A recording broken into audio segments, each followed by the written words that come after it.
बातें करते हम खेतों की और उसके रखवाली की, बाग बगीचा फल फूलों और फसलों की हरियाली की।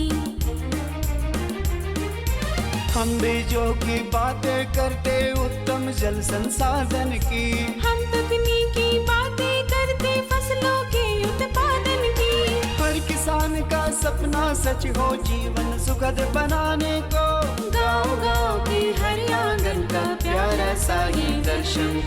कृषि दर्शन, कृषि दर्शन, कृषि दर्शन, कृषि दर्शन, कृषि दर्शन, कृषि दर्शन, कृषि दर्शन, कृषि दर्शन। यदि हम प्रतिदिन थोड़ी थोड़ी अच्छी कोशिश करें तो एक दिन परिणाम बहुत अच्छा और बड़ा मिलता है।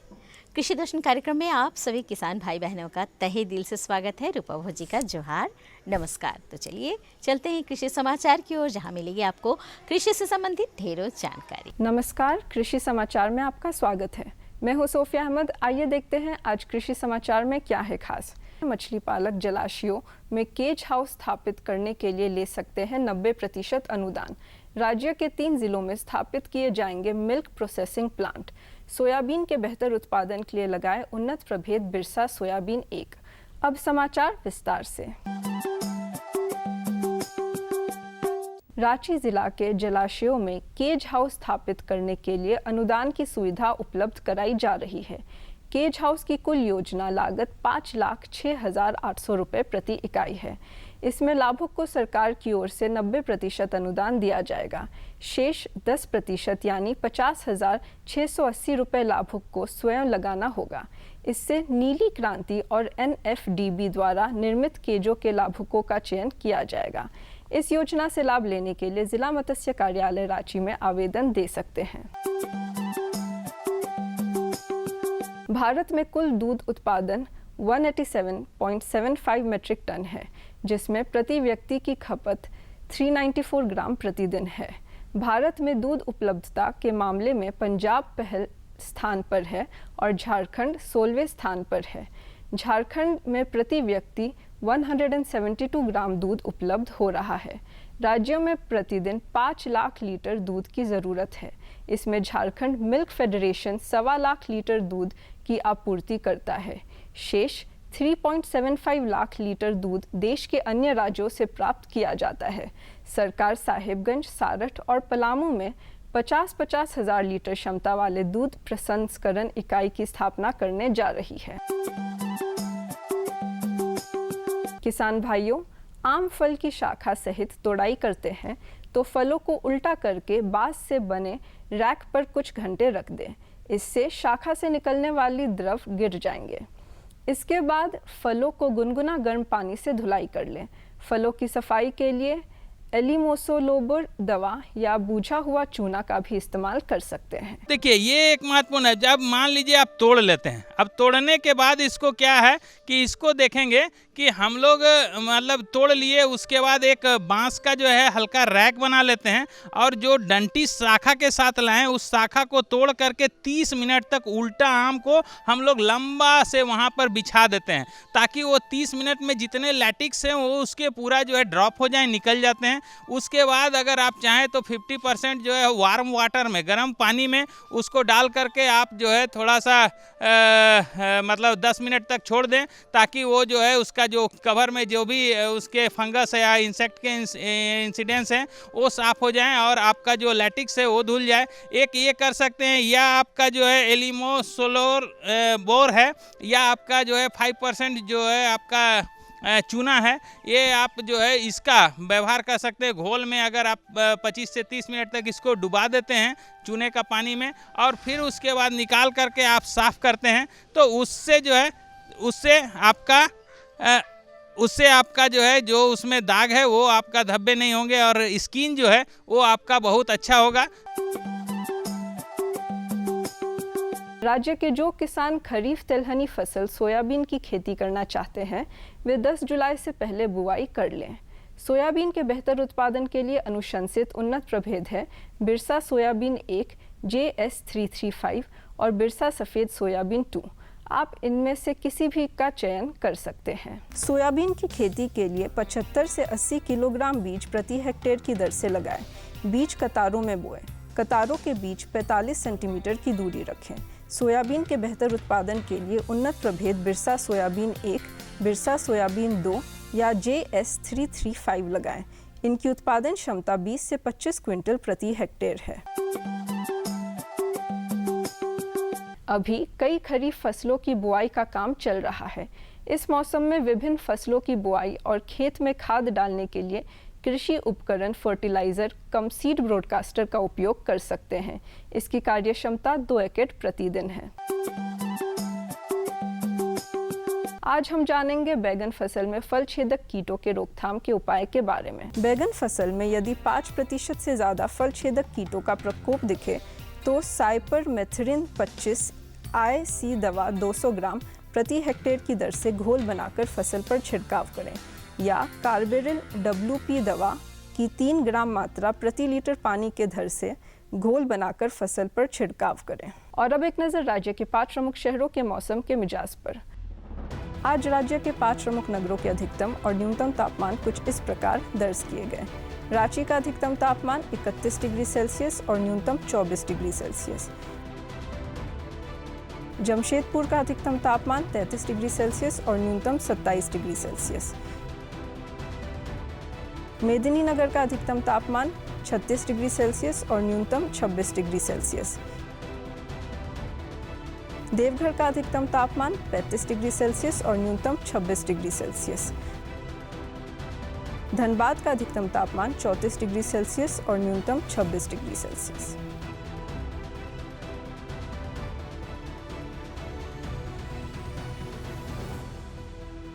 कृषि समाचार में आज इतना ही। अगले दिन अगले अंक में फिर मुलाकात होगी कुछ ताज़ा तरीन खबरों के साथ।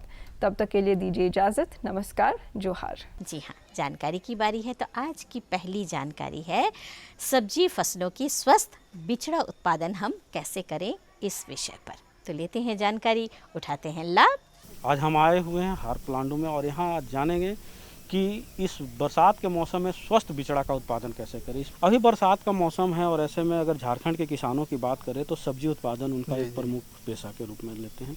तो इस बरसात के मौसम में बिचड़ा को सही और स्वस्थ उत्पादन कैसे करें, इस बारे में प्रकाश डालें। किसान भाइयों, जैसे कि आप बीज तो बहुत ही महंगा ले लेते हैं, क्योंकि आज के युग में जो है व्यावसायिक खेती में बीज का बहुत महत्व है।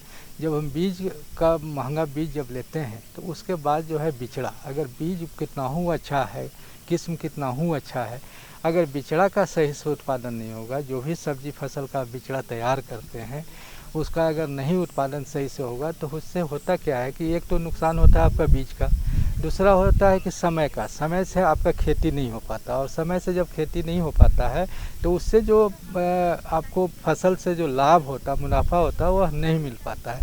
तो उसके लिए किसान भाई जो है बरसात के दिनों में खास करके, वैसे तो हम बोलेंगे कि पूरे वर्ष ही बिचड़ा उत्पादन जो है उस तकनीक से करें, लेकिन बरसात के दिन में खास करके आप प्लास्टिक के ट्रे में, प्रो ट्रे में बिचड़ा उत्पादन मिट्टी रहित अगर करते हैं तो आपका जो है बीज का नुकसान कम होगा और बीज का भी बचत होगा। बहुत सारे किसान भाई हैं जिनके पास खेत की मतलब कमी है और थोड़े पैमाने पे करते हैं और उन लोगों को प्रो ट्रे की प्रशिक्षण नहीं मिलती है, चाहे उसमें सोचते हैं कि लगाने में महंगा पड़ेगा। तो वैसे किसानों के लिए क्या करना चाहिए? किसान भाइयों, जैसे मतलब प्रो ट्रे कोई बहुत ज़्यादा महंगा नहीं है, और दूसरा है कि आपको प्रशिक्षण क्या है, तो आप किसी भी समय जो है हमारा कार्यालय अवधि के दौरान हमारे पलांडू केंद्र पर आकर के आप उसका प्रशिक्षण प्राप्त कर सकते हैं, या हमारा फ़ोन नंबर पर भी, व्हाट्सएप नंबर पर भी आप जानकारी प्राप्त कर सकते हैं, किसी भी समय आप कर सकते हैं। दूसरा है कि हम नंबर जो है व्हाट्सएप नंबर आपको बता दे रहे हैं, 8877019250। एक बार और बोल देते हैं, 8877019250। इस पर आप व्हाट्सएप भी भेज सकते हैं, फ़ोटो भी भेज सकते हैं, और उस पर आप वीडियो कॉल करके भी जानकारी प्राप्त कर सकते हैं।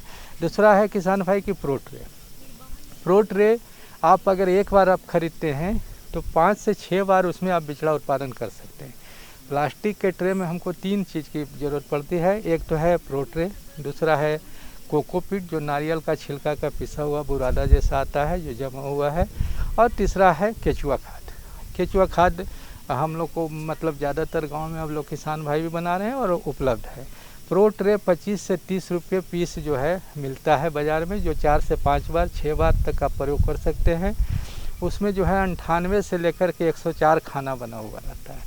कोकोपीट जो है 25 से 30 रुपये किलो जो है आपको पड़ता है सूखा हुआ। अगर 1 किलो आप सूखा कोकोपीट लेते हैं तो लगभग 5 ट्रे जो है भरा जाता है, लगभग 500 बीज उसमें आपको बीज बुआई हो जाएगा, और 5 ट्रे में लगभग आपको 7.5 kg जो है केचुआ खाद लगता है। आप पहले जो है किसान भाई कोकोपीट को पानी में फुला दें, पानी में फुला करके निचोड़ करके निकाल लें। आप चाहे प्लास्टिक के ऊपर या पक्का पर उसको जो है रख दें, उसमें मापी के हिसाब से केचुआ खाद मिला करके अच्छी तरह से मिक्सचर बना लें।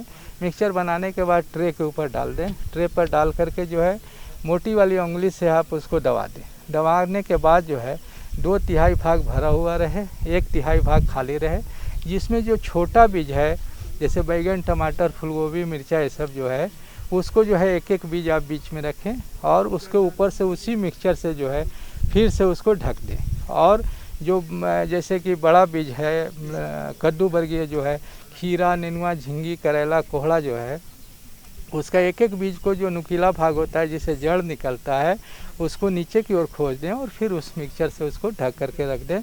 आप जो कहीं भी सुरक्षित जगह पर जहाँ पर तेज़ बारिश से बचाव हो, तेज़ धूप से बचाव हो, आप वहाँ पर उस प्लास्टिक के ट्रे को रख सकते हैं। तो आपको नुकसान नहीं हो रहा। जो भी कोकोपीट और केचुआ खाद आप डाले हैं प्लास्टिक के ट्रे को छोड़ करके, वो सब आपके पौधा के साथ खेत में जा रहा है, तो वो भी अपने साथ भोजन ले जा रहा है। और फिर वो पौधा जब अपने साथ भोजन ले जा रहा है तो पौधा कभी भी सूतेगा नहीं, वो पौधा हमेशा खड़ा रहेगा। तो उसमें क्या होता है कि तेज़ बारिश, तेज़ धूप से नुकसान नहीं होगा, तो उस नुकसान से भी आप बच जा रहे हैं। उसके साथ साथ प्रो ट्रे में जब पौधा तैयार करते हैं तो पौधा सब एक तरह का होता है, स्वस्थ होता है। तो तुड़ाई भी 10 से 15 दिन पहले जो है पारंपरिक ढंग से 10 से 15 दिन पहले जो है आपका तुड़ाई भी प्रारंभ होता है और फसल का समाप्ति भी एक साथ होता है। पौधा आगे पीछे नहीं फलता है, सब पौधा एक साथ और एक तरह का फलता है। देखभाल की बात करें और सावधानी की बात करें तो लगाने के बीच क्या सावधानी बरते प्रो ट्रे से ज़मीन तक लाने में? किसान भाइयों, पहला तो है कि जब हम लगा रहे हैं तो बीज को उपचारित कर लें। अगर आप रासायनिक दवा से कर रहे हैं तो बेवेस्टिन नामक दवा से कर लें। अगर आप जैविक से कर रहे हैं तो ट्राइकोडर्मा से कर लें। उसके बाद जो है जहाँ पर आप उसको रख रहे हैं तो देख लें कि वहाँ पर कोई चींटी उटी, दीमक उमक का प्रकोप नहीं है, उसमें थोड़ा सा साफ़ सुथरा कर लें और पौधे को देखभाल करते रहें। अगर लगता है कि 25 से 30 दिनों में कभी भी कुछ पौधा में कुछ बीमारी का प्रकोप हो रहा है या कीट का प्रकोप हो रहा है तो अमिस्टर नामक दवा जो है 1 ml प्रति लीटर के दर से छिड़काव कर दें और कन्फिडोर नामक दवा जो है आधा ml प्रति लीटर के दर से अगर आप छिड़काव कर देंगे तो बिचड़ा आपको सुरक्षित रहेगा। उसमें बहुत ज़्यादा आपको कोई कीटनाशक या रोगनाशक का प्रयोग करने की ज़रूरत नहीं पड़ेगी। तो किसान भाइयों, आपने देखा कि हमारे विशेषज्ञ ने प्रो ट्रे में यानी कि बिचड़ा उत्पादन स्वस्थ आपका कैसे हो, उस बारे में कितनी अच्छी और महत्वपूर्ण जानकारी दी। उम्मीद है कि आप इसका प्रयोग करेंगे और इसको अपने खेतों पे उपयोग करेंगे। आप हमारे इस कार्यक्रम में और इतनी अच्छी और महत्वपूर्ण जानकारी दी, इसके लिए आपका बहुत बहुत धन्यवाद। सभी जानते हैं कि हमारे झारखंड के किसान भाई बहन तरह तरह की सब्जी, फल वगैरह उगाते ही हैं। तो आज हम आपको जानकारी दिलवाने जा रहे हैं सब्जी सोयाबीन की वैज्ञानिक खेती के बारे में। ज़रा गौर से सुनिए, ध्यान से सुनिए और जानकारी का लाभ उठाइए। आज हम लोग जानकारी हासिल कर रहे हैं कि सोयाबीन की खेती किस प्रकार से की जाती है, वो भी वैज्ञानिक तरीके से। सबसे पहले किसान भाई को ये बताएं कि सोयाबीन की खेती क्यों उपयोगी है, क्या इससे फ़ायदा है? जी किसान भाइयों, सोयाबीन बहुत सारा किसान जानते होंगे इस फसल के बारे में जो कि खरीफ के मौसम में लगती है। ये मुख्यतः तेलहनी फसल है, लेकिन इसमें प्रोटीन की मात्रा अन्य दलहनी फसलों से के तरह ही है, लेकिन ये मुख्यतः तेलहनी फसल के रूप में हम लोग लगाते हैं, इसको किसान भाई लगाते हैं। जहाँ तक सोयाबीन की बात है, इसकी उपयोगिता बहुत है। आप जानते होंगे तेल से लेके बड़ी, इसके अलावा छीमी सब्जी, जो सब्जी वाली सोयाबीन है वो भी आजकल बाज़ार में आ गई है। तो इसका उपयोग बहुत ज़्यादा है, इसकी औद्योगिक उपयोगिता ज़्यादा है बनस्पत की इसके दलहनी या तिलहनी के रूप में। डॉक्टर साहब, सोयाबीन का दूध भी बनता है क्या? जी जी, इससे जैसे कि मैंने बताया इसका व्यावसायिक उपयोग ज़्यादा है, तो इससे हम लोग दूध भी निकाल सकते हैं और दूध के बाद उससे हम पनीर भी बना सकते हैं। जो पनीर सोयाबीन की पनीर होता है वो बहुत ही पौष्टिक होता है, प्रोटीन से भरपूर होता है। हमारे किसान भाई कब लगाएंगे और कौन से ज़मीन में लगाएंगे? जी जी, सोयाबीन की खेती मुख्यतः टाण वाली ज़मीन में करते हैं, जो कि अन्य जैसे मूंग उड़द को लगाते हैं खरीफ मौसम में, सोयाबीन की खेती भी खरीफ के मौसम में होता है। तो ये इसके लगाने का सबसे उपयुक्त समय देखा गया है कि जून 25 से लेके जुलाई 10 तक अच्छा माना गया है। इस बीच में अगर सोयाबीन लग जाता है तो उसको जो मानसून की शुरुआती बारिश है वो मिल जाता है, जिसमें उसका अंकुरन अच्छा हो जाता है और उपज ज़्यादा होता है। जी जी। डॉक्टर साहब, ये कौन सा जमीन, किस तरह का जमीन, ऊपरी जमीन होनी चाहिए, नीचे टाण जमीन, किस टाइप की जमीन में इसका ज़्यादा लगाना अच्छा रहेगा? जी, ये टाण की ज़मीन में मुख्यतः लगती है जिसमें जल जमाव नहीं हो। अगर ऐसा खेत है जो टाण है लेकिन अधिक बारिश होने से जल जमाव हो जाता है तो उसको हम नाली के सहायता से निकाल सकते हैं और उस ज़मीन में हम अच्छी तरह से लगा सकते हैं। अगर उसमें और जमती है पानी तो उसमें अगर हम मेड़ बना देते हैं छोटे छोटे, जैसे आलू लगाते हैं या मकई में मेड़ बनाते हैं, उस तरह का अगर मेड़ में लगाते हैं तो इसकी उपज अच्छा हो जाता है। डॉक्टर साहब, ज़मीन की तैयारी हम किस प्रकार से करेंगे? जी, ज़मीन की खेती तैयारी, हाँ, ज़मीन की तैयारी अन्य दलहनी फसल की तरह ही हम लोग करते हैं इसमें भी। जैसे इस मौसम में अन्य दलहनी फसल में मूंग उड़द और जो तिलहनी फसल है उसमें मूंगफली लगती है, तो उसी तरह की तैयारी इसमें भी चाहिए, जिसमें 2 बार देसी हल से जुताई कर लें और 1 बार पाटा चला के समतल कर लें, ताकि उसमें ढेला या जो घास ऊपर आ जाते हैं वो साफ़ हो जाए और ज़मीन समतल हो जाए। इसके अलावा इसमें हम लोग इसकी जो पौधा का बढ़त है वो बहुत ज़्यादा होती है अन्य दलहनी फसलों या तिलहनी फसलों की अपेक्षा, तो इसमें हम लोग गोबर की खाद भी मतलब मिलाते हैं ज़मीन की तैयारी के समय। लगाना है सोयाबीन, तो कौन सा प्रभेद का चुनाव करेंगे ताकि ज़्यादा से ज़्यादा मुनाफा प्राप्त हो? हम लोग यहाँ बिरसा कृषि विश्वविद्यालय में प्रयोगों से देखे हैं कि जो इस यहाँ के लिए जलवायु के अनुकूल है, झारखंड के जलवायु के अनुकूल है, इसमें मुख्यतः 4 किस्में हैं, जिसमें 2 किस्में जो हैं बिरसा कृषि विश्वविद्यालय से विकसित किया गया है यहीं के किसानों के लिए, इसी राज्य के लिए। इसमें सबसे प्रथम है कि बिरसा सोयाबीन 1, इसकी उपज परिपक्वता अवधि लगभग 115 से 120 दिन है और इसकी उपज क्षमता 20 क्विंटल से लेकर 25 क्विंटल तक मिल जाते हैं और इसमें तेल की मात्रा 18 से 20% तक रहता है। इसके अलावा दूसरी किस्में हैं जो अभी हाल के वर्षों में विकसित की गई है, बिरसा सफ़ेद सोयाबीन 2। ये सफ़ेद रंग का होता है, इसका जो दाना बनता है, और ये इसकी जो विशेषता है ये है कि इसमें बहुत कम अवधि में तैयार हो जाती है। ये लगभग 105 से 110 दिनों में ये तैयार हो जाती है और उपज क्षमता भी अच्छा है, ये लगभग 25 क्विंटल तक आ जाती है और तेल की मात्रा 15 से 18% तक मिल जाता है। तो डॉक्टर साहब, ये लग जाने के बाद तो बहुत ज़रूरी होता है कि इसमें सिंचाई कब दिया जाए, चूँकि पानी का तो समय रहेगा लेकिन फिर भी कभी ज़रूरत पड़ गया तो पानी पटाना है, तो कब महसूस करें किसान भाई की जल का ये करें? जी, जैसे शुरू में बताया था कि इसकी जो बुआई होती है वो मानसून आगमन के बाद होती है। भूमि में पर्याप्त नमी होना चाहिए, तभी इसकी बीज में अंकुरन हो पाता है, क्योंकि ये इसका बीज थोड़ा कड़ा रहता है ना, अन्य फसलों की अपेक्षा, और थोड़ा बड़ा भी रहता है, तो इसमें पर्याप्त मात्रा में भूमि में नमी रहना चाहिए। तो मानसून आगमन के बाद अगर हम खेतों में लगा देते हैं, उसके बाद 1-2 पानी मिल जाता है तो उसमें अंकुरन हो जाता है। क्योंकि यह खरीफ फसल मौसम में लगती है, इसलिए इसमें सिंचाई की अलग से आवश्यकता नहीं पड़ती है। कभी कभी ऐसा देखा गया है कि बरसात के दिनों में भी, खरीफ मौसम में भी 15 से 20 दिन के बीच बारिश नहीं हो पाता है, बीच में अगस्त सितंबर में ऐसा देखा गया है। तो उस डॉक्टर साहब हमारे किसानों को चलते चलते ये बता दें कि इसमें लगने वाले रोग से कैसे हमारे किसान भाई बचाव करेंगे? बताएंगे? जी, इसमें मुख्यतः कीट एक आता है जो फली खा जाता है ना। वो जब फली भर जाता है तो उसमें कीट का प्रकोप ज़्यादा होता है, जिसमें पत्तियों को भी खा जाता है।